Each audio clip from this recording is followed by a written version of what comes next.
这灯可真大，我从未见到盖得如此精致的房子，第一次见，很难不喜欢。哦。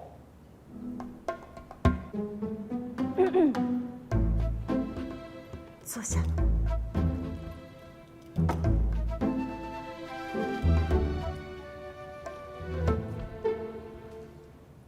陛下宣召臣以家眷，臣以家见，不胜荣幸。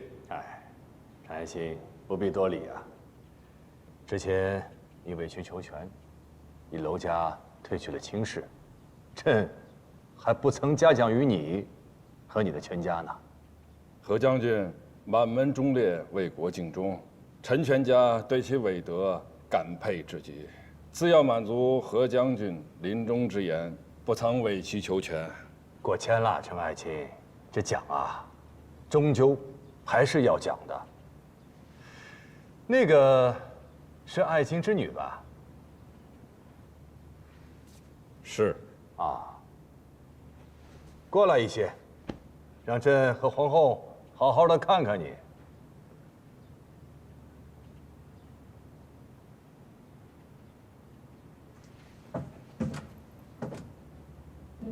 哎，让你坐近一些，离得那么远，如何说话呀？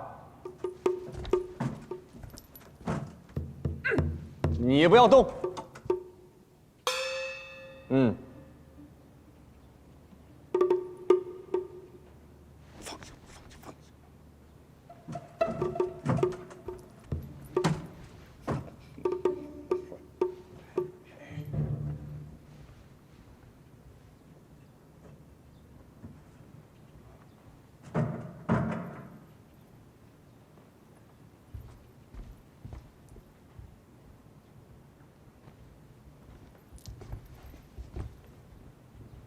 陈家娘子，你闺名是？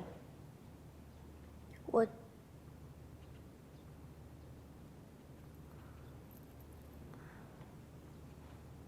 程女叫陈少商，曲意琴弦。少商贤。少商，倒是个好名字。今年齿龄几何？我已经过了及笄好几个月了。朕问你，你与娄世子退亲，你这心中可有难受啊？回禀陛下，难受自是难受，不过我家不曾想毁约，只是知道此事不得不为。此话怎讲？小女子在书中看到过这样一句话：天地不仁，以万物为刍狗。数月前，我在家书上任的华县，看到兵祸后民众的惨象，所以小女就想，正是因为天地无情，冷漠看待世间，所以我们生而为人，更应该仁义为怀，互助互勉才是。若只是为了自己的得意而不顾他人气血，此乃禽兽所为。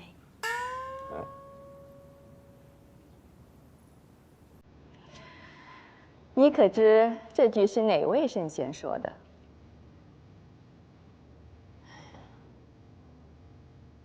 孔曰成人，孟曰取义。荀子觉得人性本恶，所以天地不仁这话定不是他们说的。法家讲利弊，墨家要兼爱，前者只顾着人间利来利去，又不管这世间仁不仁义；后者则是觉得世间太仁义。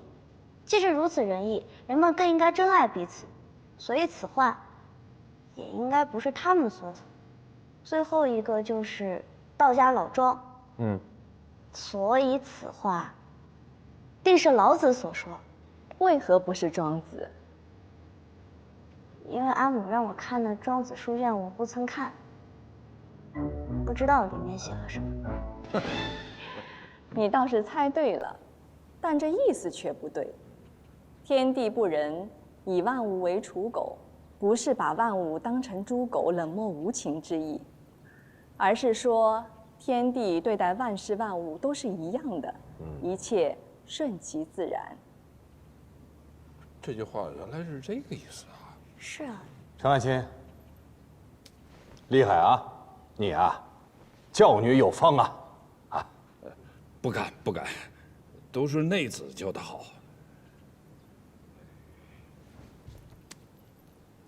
陛下，因常年在外征战，10余年未曾归家，妾与将军教女无方，还望陛下不要见笑。少商，你父母为了国事耽误了你的学业，余见你甚是聪慧。陈将军和陈夫人只需略花心思，定能把你教好。多谢皇后夸赞。皇后，你长得好美啊！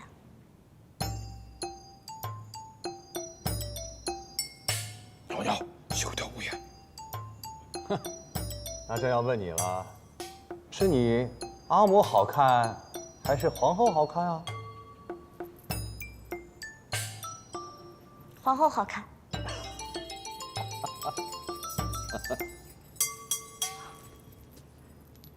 陛下，小女不懂规矩，今日初见皇后，言语冒犯，还请陛下恕罪。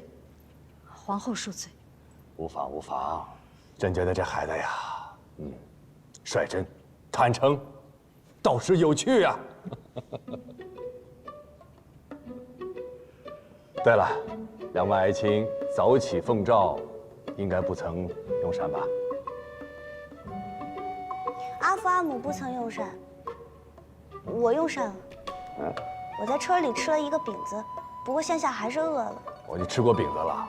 啊，好，那你们全家留下来，和朕一起共用午膳，如何？我看行。哦，你看行啊？好。启禀陛下，万将军进宫了，此刻正在崇德殿候着。好，朕便过去。两位爱卿，和朕一起过去和万卿聊聊天。是。翟敖带程家娘子去长秋宫偏殿稍事休息，晚些咱们再小聚家宴。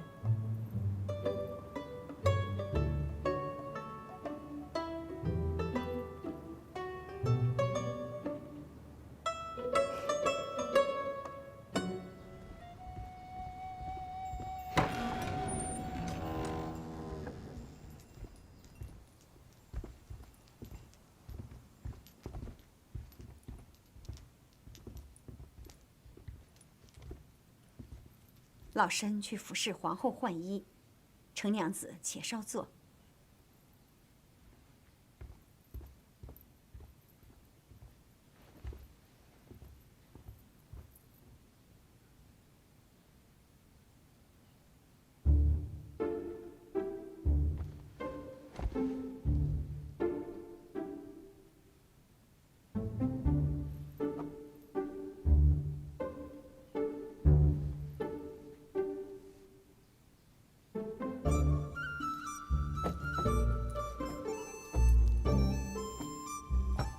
竟然是榆木做的，好生节俭。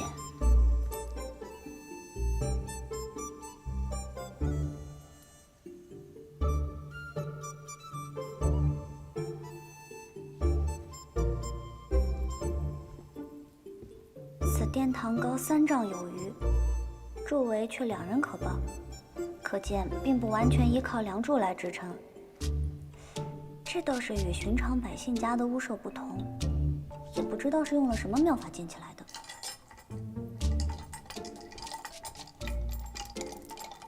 母后，五公主，皇后正在更衣。五公主，五公主，母后，他们竟说你与父皇有正事要议，苦苦拦着不放儿臣进来。你父皇本就有正事，余还能骗你不成？你身为公主，出身帝王家，自幼熟读宫规。怎能进宫恣意喧哗？若被你父皇听去，又要重重罚你。父皇就是偏心，儿臣这公主还不如寻常人家女娘自在。你自出生就锦衣玉食，你父皇何曾亏待过你？锦衣玉食就不是亏待吗？母后也不缺吃穿啊，为何还整日愁眉不展的？还不是因为父皇眼中只有月衡和他生的儿女。朝内朝外何人不知？他岳衡才是真皇后。放肆！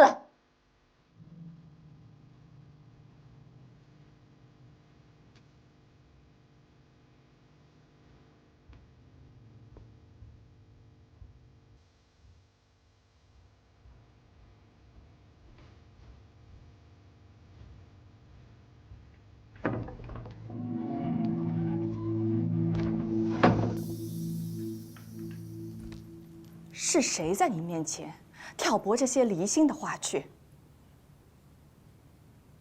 是儿臣府上的幕僚，他们一心为儿臣谋划，不曾挑拨。你一介女子，又无需治国平天下，用何幕僚？你即将嫁给岳氏，与这些儿郎来往密切，你让你未来君就小岳侯作何想？儿臣来正想为此求母后，这亲儿臣不解，儿臣才不要嫁给小岳侯之子。岳衡那外甥文不成武不就的，连三公主家驸马都不如，为何我宣誓联姻的郎君儒雅博学，他岳氏非要出个浪荡子给儿臣？这明知是害儿臣，可是暗中欺辱母后，胡闹！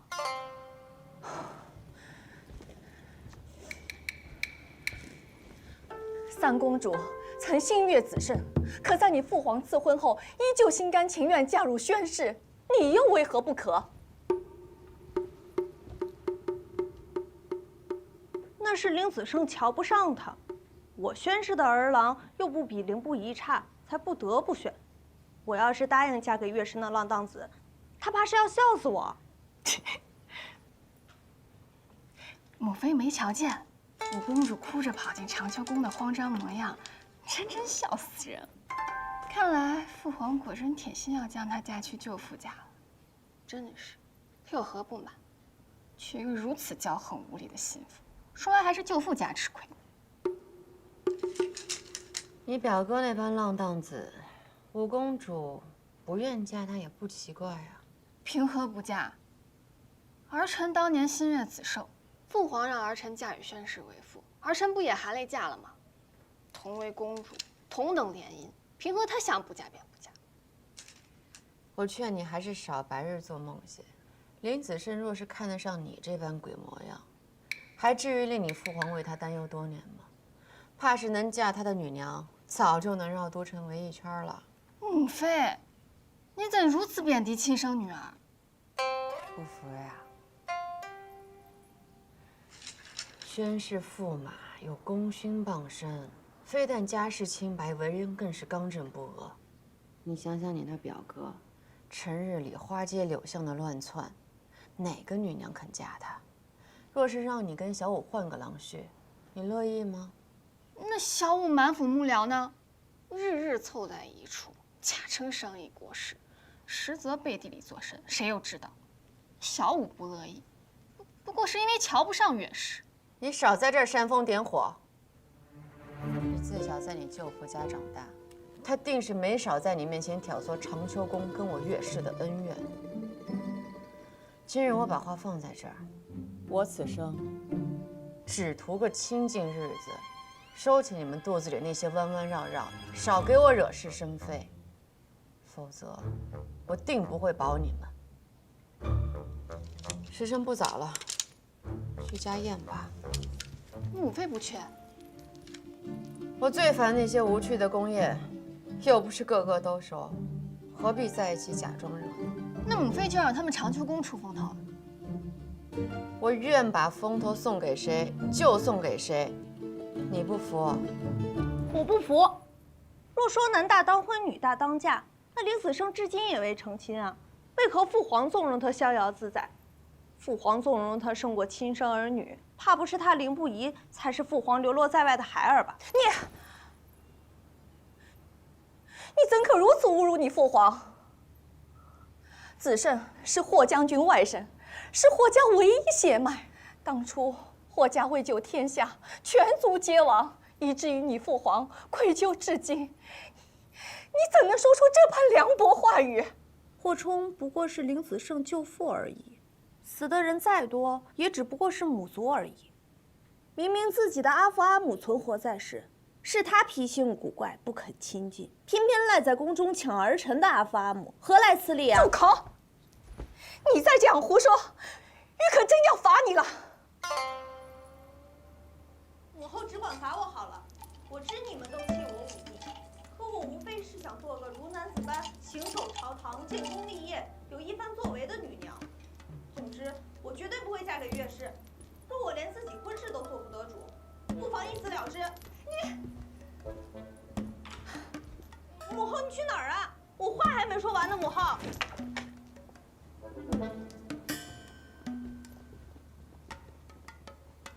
母后。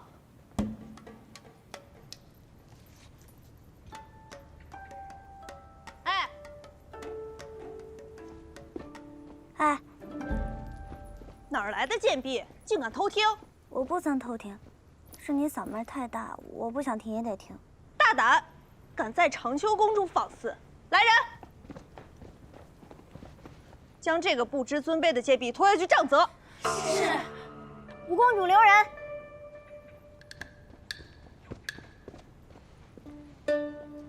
五公主，此乃曲陵侯府的程家娘子。首次进宫，不知晓宫中规矩。程将军乃新晋武将，孤城一役，陛下赫赫战功，被圣上封为曲陵侯。圣上常说要善待功臣之后，还请五公主莫要与程娘子置气了。原是个军户之女，难怪如此粗鄙，不懂礼数，竟然厚颜无耻，胆敢在长秋宫中放肆。明日我便禀明父皇，处置你这贱婢。不，连同你父母一同处置，罢了他们军功，将你们全家都赶出都城。五公主消消气，何必与小娘子一般计较？圣上命奴婢带程娘子前往家宴处，若五公主不解气，再骂几句也可。只是耽误了时辰，就怕圣上怪罪。又拿父皇压我。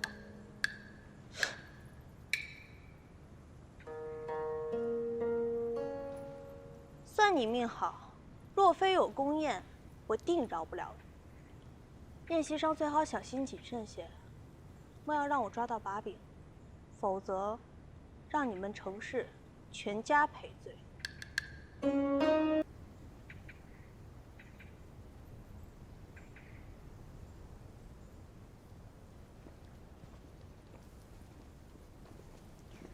方才多谢这位阿紫了。这宫中贵人们发起火来，真是吓人。我叫骆继通，家父长水校尉骆柱，几年前被皇后选为五公主伴读。少商妹妹叫我一声继通阿紫就好。好，继通阿紫。圣上跟皇后都和善可亲，为何偏偏这个五公主如此跋扈？她乃圣上妖女，天下初定后所生，幼时不及兄姐吃苦，长大后又锦衣玉食，自然养得娇惯些。但宫规森严，你我不可多加妄议宫中贵人，小心为家族惹来天大祸事。多谢继通阿紫提点，不过幸好，我今后不会经常来宫里。哼。程娘子，随我来。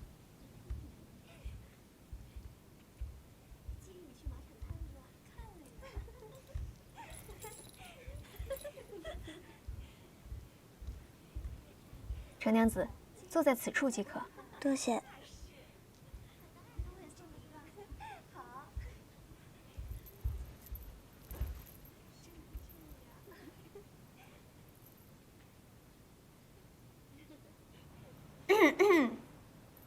真是何人都有资格入宫宴了。这宫中处处需按尊卑序位来坐，少商妹妹地位卑微，自然要坐在末席了。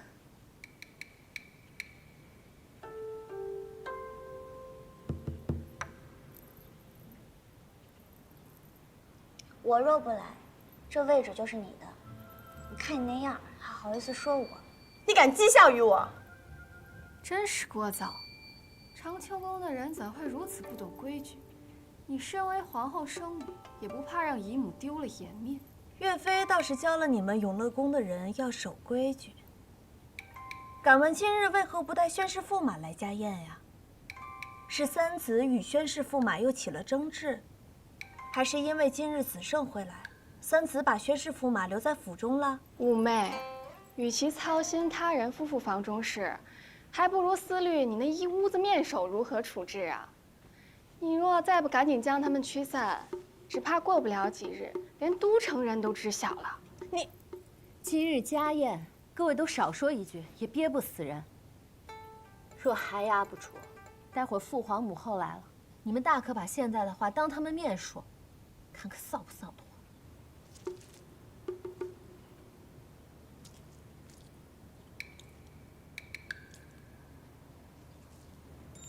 喂，叫你呢。方才与我在长秋宫争执的，是你吧？尚未开席，父皇母后尚未入席，你便先行偷吃，怎么如此没规矩，少教养？五公主怕是不知道吧？从前她阿父在外征战，将她独自留在家中，无人管教，算是个乡下的野孩子吧。他也是第一次入宫，定是不知道宫中规矩，饿着肚子来面圣的。难怪举止如此粗鄙，原来是没有父母教啊！胆敢在宫宴上偷偷吃饼，这不是饼，你唬我，饼我还认不得了。这当真不是饼，这叫薯囊。 在乡野，家家户户饭点的时候都吃这个，一个馕可顶3个时辰不饿。公主难道连这个都不知道？我听我阿父阿母说，这圣上节俭，皇后节约，公主怎能连这个不知？哦，也是，公主贵为天之娇女，每天身在皇宫庭院之中，自然好多东西是没有见识过。你，啊，不舒服。 我先去方便方便。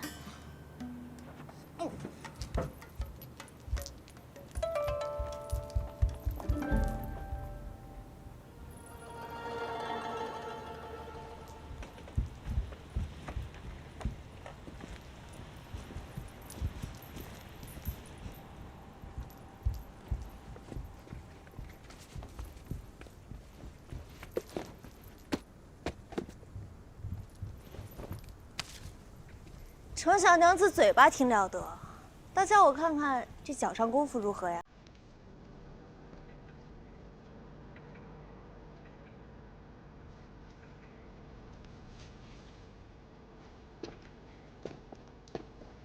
有些人真是殿前失礼，行走蹦跳，仪态可笑啊！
子胜，你这是何意？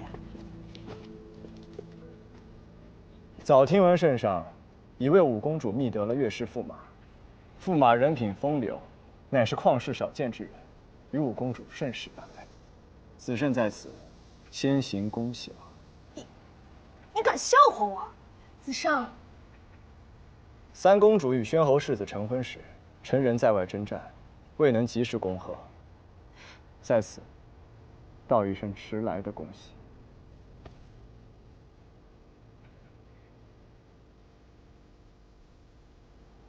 走吧。等等，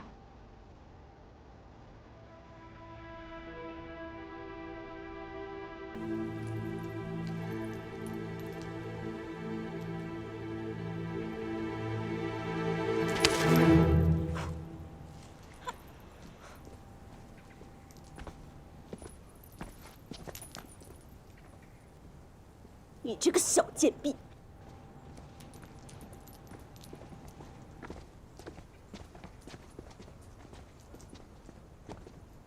莫娘子，那程娘子似乎与林将军很是亲密呢。做好咱们分内事，莫要非议他人。备好酒，就端上席吧。可是，以前皇后不是有意将娘子许给林将军的吗？休要耍此闲话。皇后从未将此事作证过。再妄议此事，看我如何惩治你。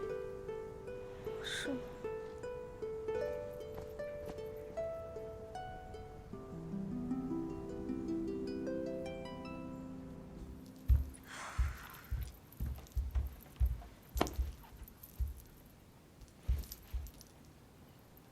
林将军这是作何？为何不放手？拉来扯去的只会更难看。你难道想我们在宫中被人看笑话吗？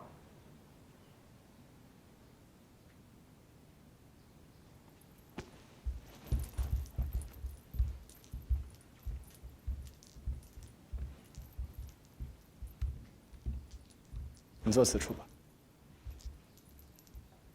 我坐此处，怕是不合规矩的。无妨，坐吧。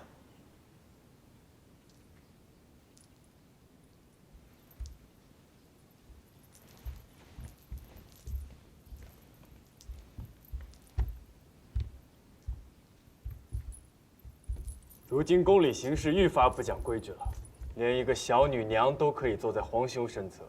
皇兄，你真是好脾性啊！三弟莫要吓着人家，这是家宴，本就不必太过拘束礼法。再者，是子胜带他坐在这儿的。皇兄此言差矣，以小亏大，治家稳而无章，何以治国？窈窕淑女，君子好逑。既坐在此处，总要通明吧？哦，我叫陈少商。哦，你便是那个刚与娄氏退婚的程四娘子啊！哎呀，容貌甚好啊！我若纳了你，你我便是家人，家人坐在此处，便不算坏了规矩。两位皇兄。是吧，五弟啊，你就是太长情了，才让父皇屡次训斥。怎么，坚决不改，是吧？五殿下不必惦记了，少商他已经有亲事了。哎，子胜欺我啊！这满都城中，何人不知程楼退亲之事？是啊，所以现在我可以娶她了。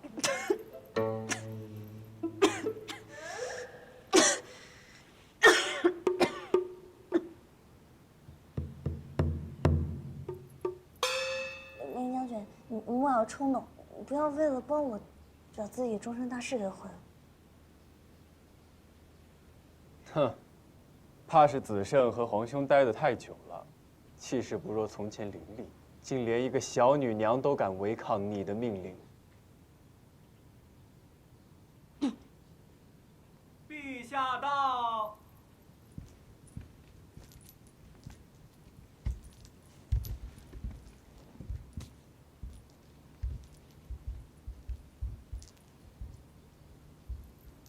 都在聊什么呢？这么高兴？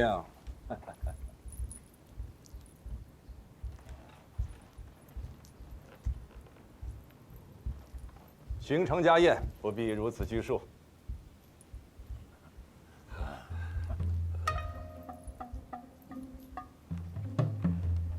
娘娘好，你怎么坐这儿？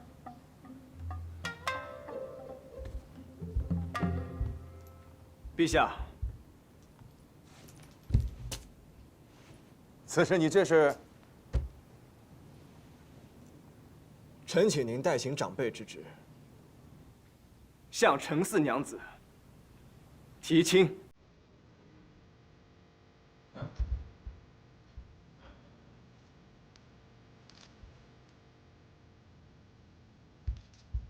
好，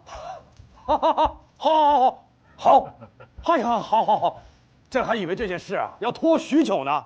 如此说来，那就是今天定下来啊。程爱卿，来。程爱卿，此生10岁起呀，就养在朕的跟前，如亲子无异啊。今日朕暂代复职，向爱卿你啊提亲。程爱卿，意下如何？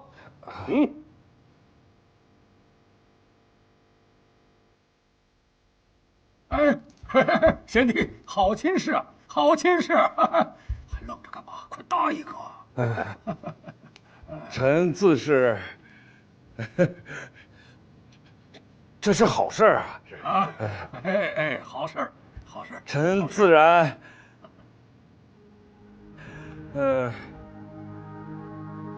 此亲不能接。啊？请陛下收回成命。陈夫人，你这是对子胜有何不满啊？内子对将军怎敢有不满？将军少年英雄。将军少年英雄，是我家小女受伤，配不上林将军。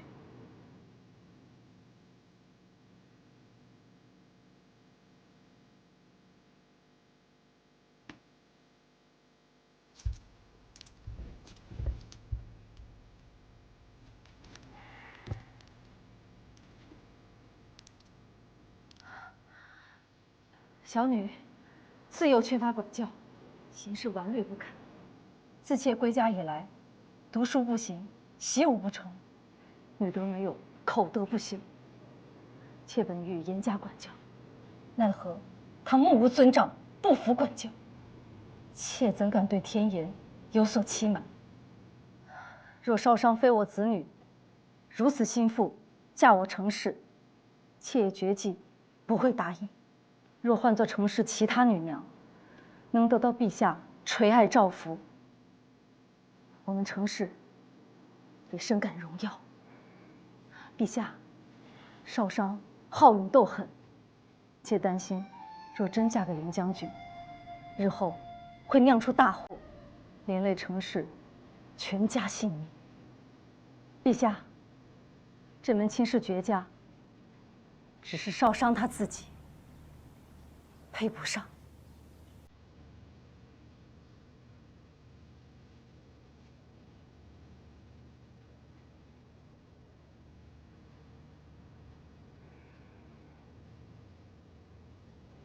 程爱卿，陈夫人所言当真吗？此事不怪小女，臣与内子征战沙场时，将她留于家中，难免疏于管教，是我们父母失职。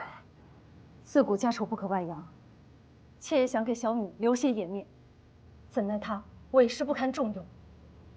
林将军，你与小女相识10日尚浅，她看似乖巧通达，实则巧言是非，行事鲁莽。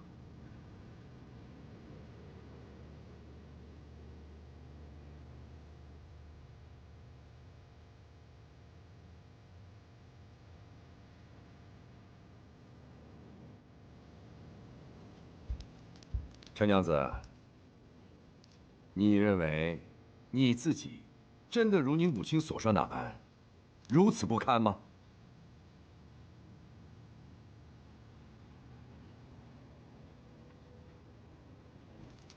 回陛下，我阿母所言，句句属实。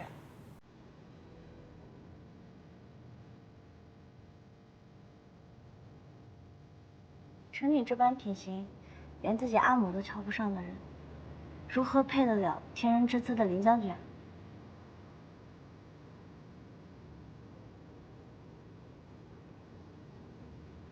是啊，圣上不如收回成命。说什么？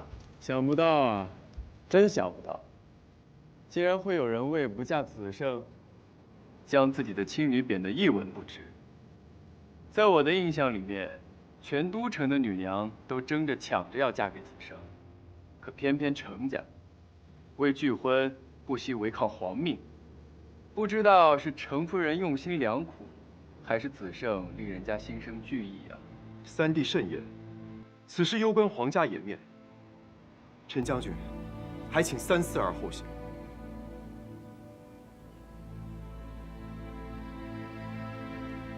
那个，要是不嫁凌不疑的话，嫁我也行啊。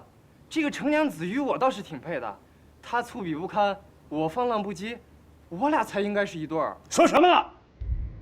混账东西！有你说话的份吗？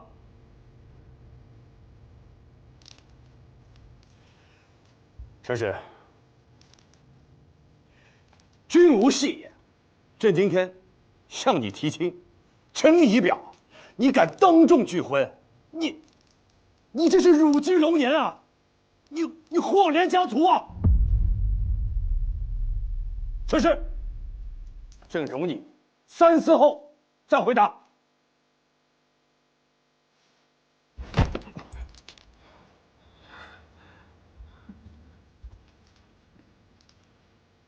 臣违背圣意，罪该万死。臣愿辞官，携亲女离开都城，绝不碍陛下言。只是臣女高攀不起林将军，还望陛下成全。放肆！陈氏，你这是拿辞官来逼朕吗？来人呐！陛下，陛下息怒，陈将军也是一时情急，容他们再想想。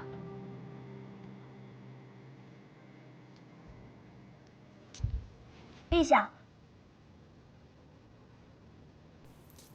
陛下，林将军文韬武略，武艺不强，少壮时就立下赫赫战功，是全都城小女娘们日思夜梦都想嫁与的郎婿。只是臣女自知，这般的林将军，臣女是匹配不上的。知县在华县，林将军为救我，险失一臂；后来在屠高山又为救我，旧伤复发。他对我恩重如山，只是今日突然提出要求娶，真当是令臣女还有家人有些措手不及。但有一件事，我阿母做得对。便就是如实相告，臣女的确是如阿母所说那般，粗鄙不堪，又经常惹是生非，不懂得体谅父母，更不会顺从郎婿。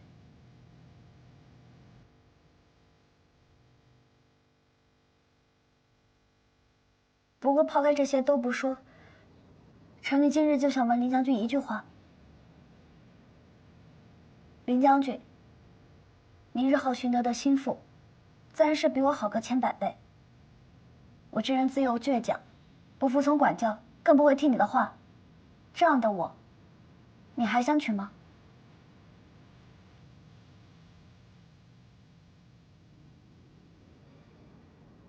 当然。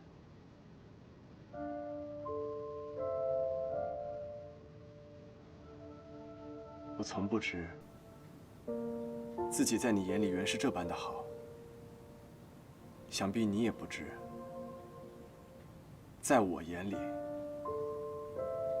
你陈少商就是全都城最好的女娘。林将军，陈夫人，莫打断我说话。世人都说，娶妻当娶温柔贤淑之女。我看陈夫人杀伐果断，在战场上不输男子，可在战场下，您也跟陈将军抗敌情深。可见夫妻各有不同，并非皆为世人所想那般。少商或许不是所有人心中的乖巧女娘，但在我的心里，她就是这全都城、全天下最好的女娘。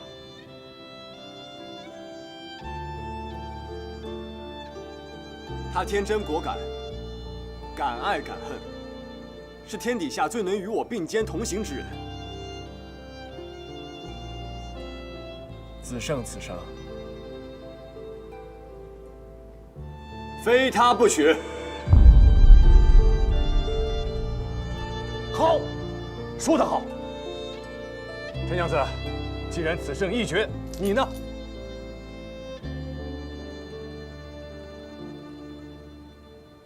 你不用看他们，他们今天说了不算，今日由朕为你做主。纵然孝道再大，那也大不过天子圣意。你有什么心里话，只管说出来。朕倒是要看看谁还敢斗胆反驳。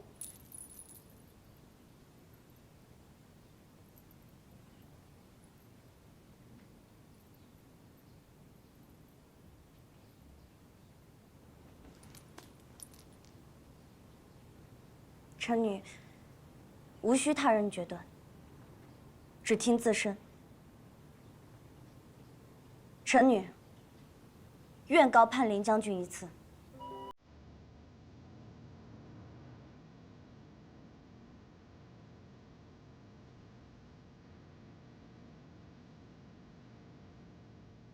哎，哈哈，好！哎，陈娘子啊，这桩婚事可是你自己亲自应承的，一诺千金啊！日后谁要是再敢反复，朕定责不误。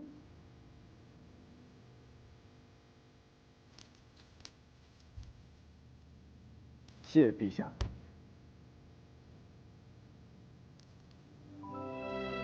谢陛下恩典。好。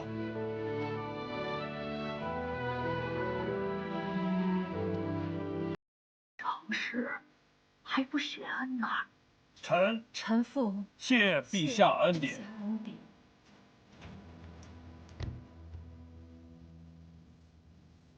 好了，行了，都起来吧。哎，来人！哎，又怎么了？陛下啊，是义昌郡主八成是听到林将军定亲了，昏过去了。看看这些小女娘，成何体统了？啊，席还没开呢，就喝多了。哎，我说呀，真该让她呀去成秋宫，好好的学习规矩。啊，是。子胜，起来，快起来！今天真高兴，陪朕多喝几杯。哈哈，众爱卿一起同饮。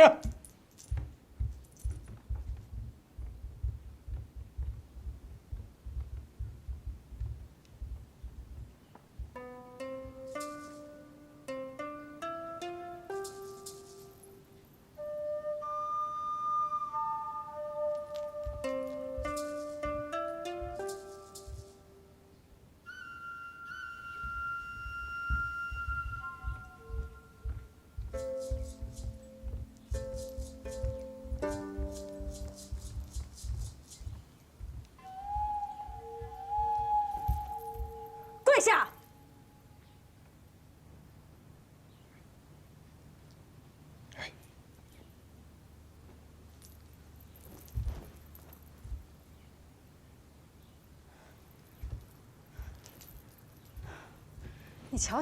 你瞧瞧他这般模样。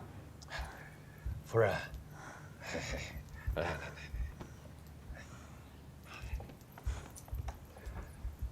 今天太过惊吓，别说是他，我上一时回不过神来。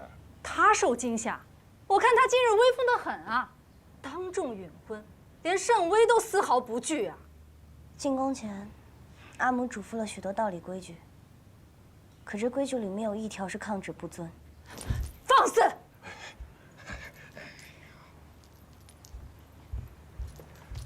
娘娘啊，你可不能这样伤了你阿母的心呐！之前是你信誓旦旦的保证与凌不疑并无私情，阿父阿母才凭着激怒圣上去替你辞婚，你怎能又变了呢？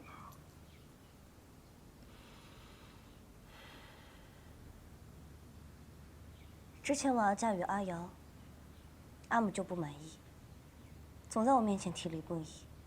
如今凌不疑当真是求亲了，阿母还是不满意。阿母究竟是不满意我择的郎婿，还是不满我这个女儿？哎，好，娘娘，你不要误会你阿母的苦心呐。论水深，那城阳侯府比之娄家有过之而无不及。当初凌不疑的阿母霍君华，身为霍冲的亲妹妹，曾是何等的风光啊！如今你看一看，又是怎样的下场？你何苦趟这个浑水呢？凌不疑的阿父阿母，究竟发生过何事？我从未听人提起过。你连人家家里水深水浅你都不知，就谈婚论嫁，活该你将来吃苦受罪。阿母不想说也就罢了，反正我嫁与的是凌不疑，又不是凌不疑的阿父阿母。城阳侯府究竟如何，我也不是那么想知晓。并非你阿母不说，只是此事说来话长。当初霍冲将军在圣上危难之时，以一座孤城拖住了立地20万的敌军。破城之后，霍家、何家死于围城屠戮，霍夫人和凌不疑也失踪了。城阳侯啊，便续弦迎娶了寄住家中的表妹淳于氏。谁知俩人成婚不到1年，霍夫人竟携着凌不疑寻了回来。可朝中的文武大臣，不是最心疼忠烈遗孤吗？他们为何不让这个城阳侯休了淳于夫人，再与这个霍夫人破镜重圆？再者说，阿父，霍家满门都为国捐躯了，论功绩来讲，远远都胜于何家满门。城阳侯家世与娄家不同，淳于氏与汝阳王妃交情匪浅，怎能轻易休妻呀？汝阳王妃，这名儿听着怎么这么熟悉？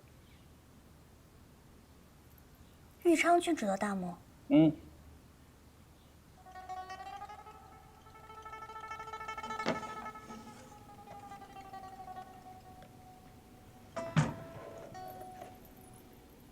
此乃妾身以真金为王妃锻铸的神像，置于屋中，可镇宅驱邪。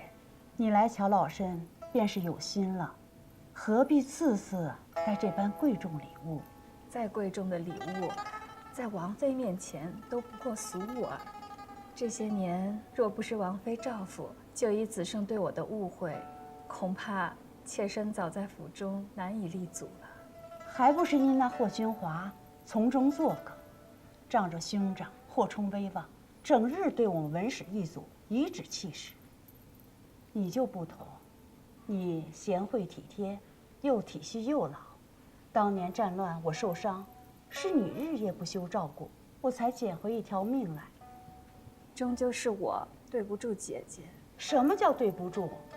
全天下人都以为他死了，侯爷别娶，又何错之有？即便没死，他失踪2年，又遭逢兵荒马乱，那谁知路上是否失掉贞洁？你提出以他同为夫人，可那霍君华尤为不知足，还整日对你喊打喊杀。你腹中孩儿就是这样受惊吓才没的，到如今都没有子嗣。可那霍君华还整日装疯卖傻，挑拨你子胜的关系。待豫昌嫁为子胜，我定让豫昌多劝服他。大母，如今全城的人都在看我的笑话，你可要为我做主啊，大母！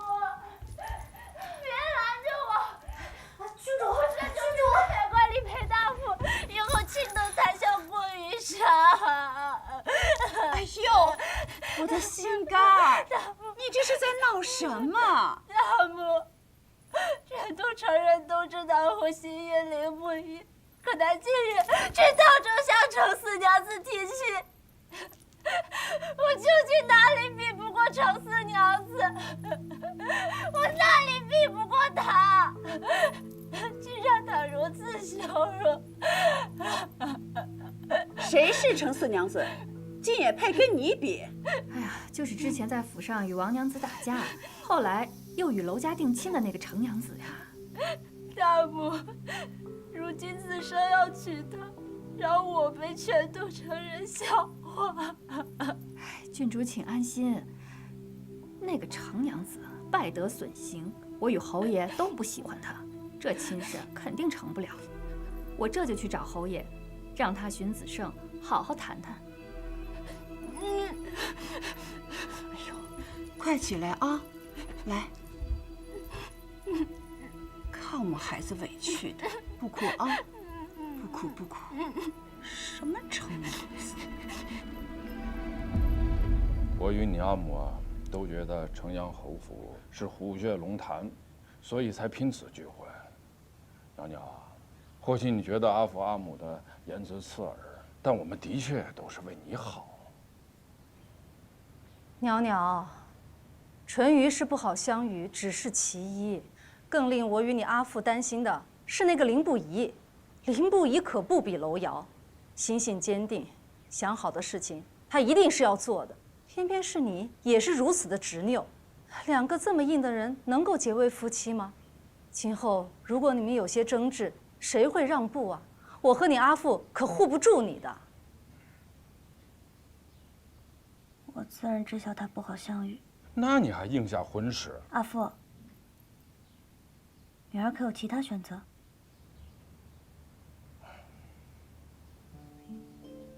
今日，阿母当着所有人的面贬低我，你们可有瞧见？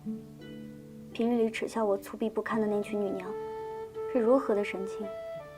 阿母一心就想拒绝林不疑这个棘手的女婿。恨不得把我踏入尘埃，贬得一文不值。可我也有自尊，也有骄傲，也想抬头做人。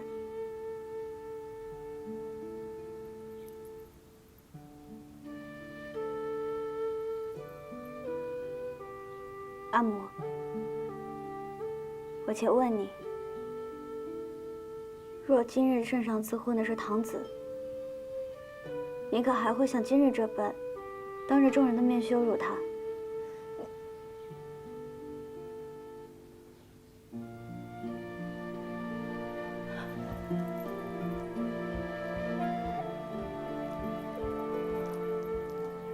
若是泱泱，我根本无需这般操心。哎呀，怎么就扯上泱泱了？娘娘，你阿母并非有意贬低你，只是若不这般说，如何收复圣上啊？即便阿父阿母的言辞不当，伤了你，你也不要拿自己的终身去赌气呀。我并没有赌气，女儿认真想过了，我这脾性是改不了了。无论是嫁给谁，阿母都不会放心的。既如此，不如早早嫁人，阿母也能早些安心。你可知世道艰难，女娘若是嫁错郎，便是一生的不幸。嫁错人一生遗憾，只是我一个人的不幸，也好过抗旨不遵，满门遭殃。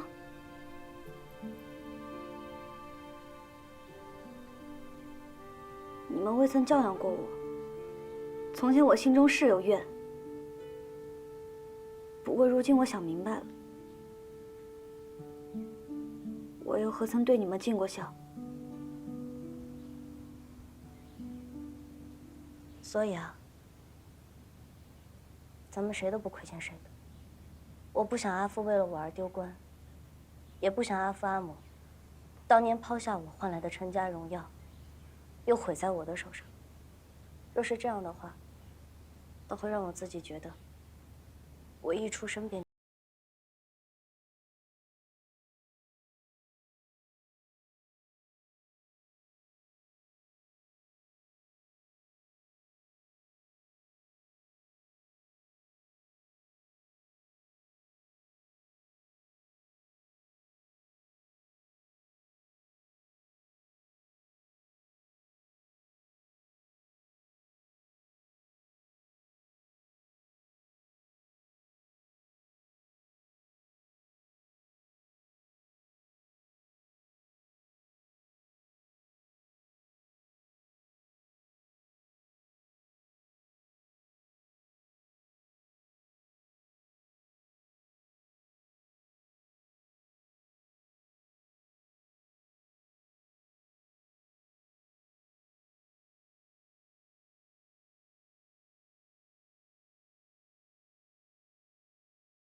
放心，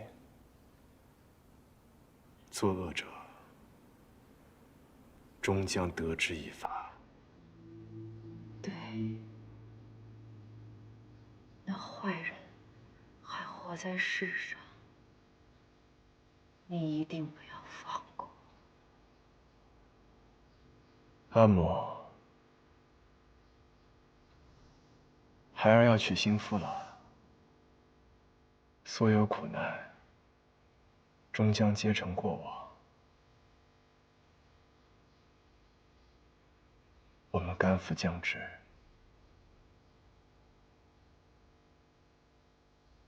子胜，你要娶新妇，阿福却是最晚知晓的人，你这是心中还在怨恨阿福？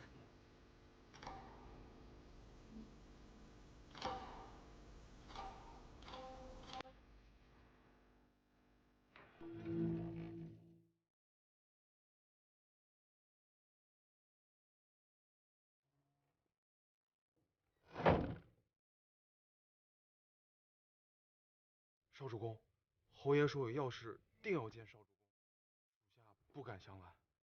莫怪他们，都是为父的过错。听你阿母说，今天你当众向程娘子求亲了。我阿母常年待在杏花别院，不可能告诉陈阳侯这些。不知陈阳侯说的又是哪位？子胜，我知道你心中有气，但是不能拿自己的亲事赌气。程家区区新晋武将，在朝中毫无根基，对你毫无帮扶之力。那程娘子更是声名狼藉，这门亲事对于你全然无益啊！都城之中谁人不知，豫昌郡主心悦于你，无论人品、相貌、家世、门风，汝阳王府怎么也比曲陵侯府好上许多呀。陈阳侯嫌当年靠夫人裙带攀附汝阳王府还不够，如今还希望靠我的亲事换得锦绣前程吗？陈阳侯大可放心，我不会因为心中怨恨任何人去赌自己的婚事。你不怨恨阿福，阿福心里很宽慰，但只是那程氏。若陈阳侯心中还有一丝愧疚之心，就请立即离开这里。我阿母曾经说过，她所见之处，不想有你。我这人从来不委屈亲人，所以只有委屈程阳侯了。阿喜，送客。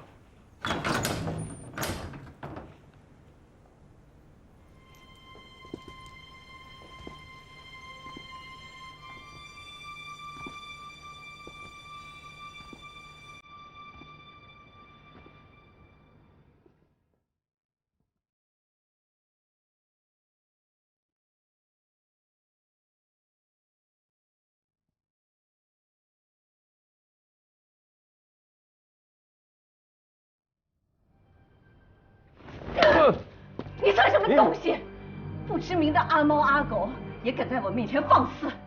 我乃霍氏独女，你个毫无根基之辈也敢来求娶，给我提鞋我都不配！我偏要打死你这个浪荡子！我打死你！打死你！我打死你！我打死你！我打死你！打死你！你个浪荡子！好了，好了，没事，不要打伤了手。子胜，这里有没有医馆？杏花别院离医馆远得很，程阳侯，还是快些去疗伤吧。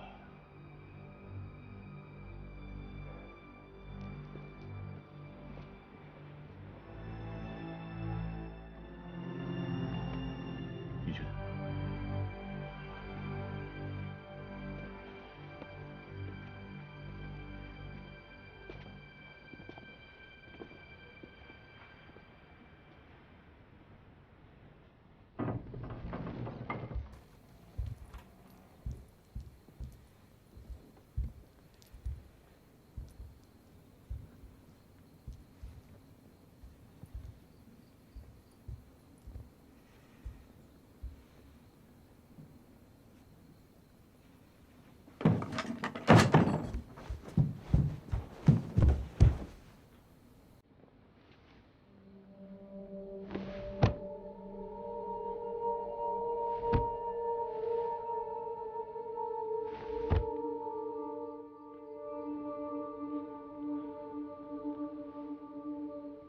将军，属下来迟了15年呐！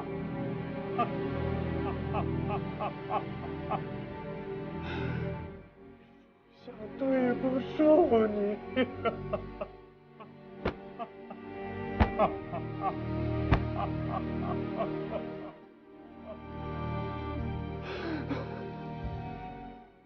若能查清孤城真相，让冤魂瞑目，我相信他不会怪你的。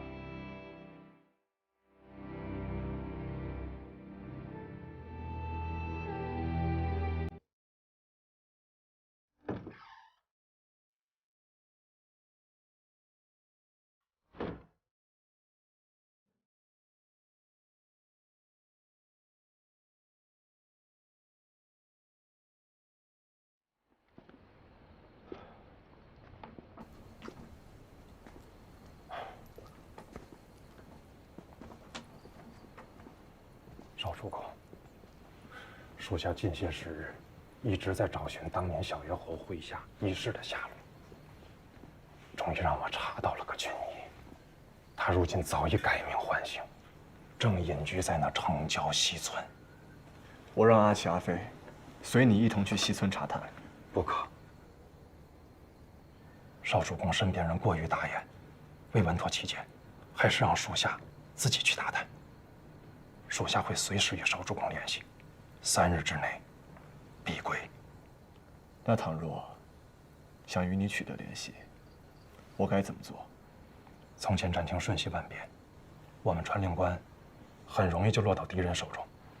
为免军事泄露，霍将军常命我们将信息藏于常见之物上。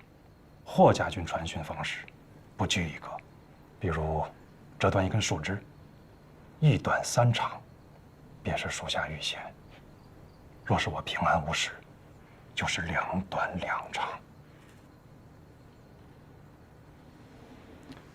此行还需隐蔽，切记小心为上。请少主公放心。只是属下还有一些不明，少主公为何如此焦急地寻找孤城残部？莫非这当年孤城城破，还另有蹊跷？是矣。但如此焦急，是因为我有了心仪之人。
它是一个非同寻常的力量，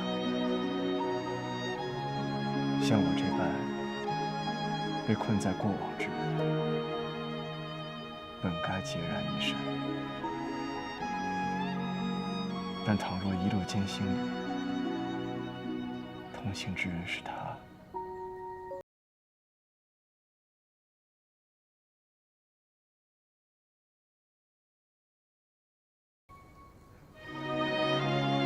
或许值得一试。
是我们对不起苗苗，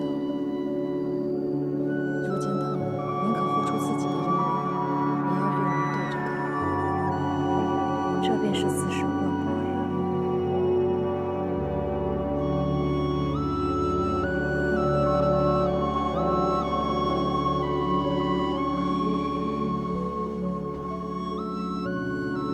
苗苗与夫人一样，都是嘴硬心软之人，又倔强不肯低头，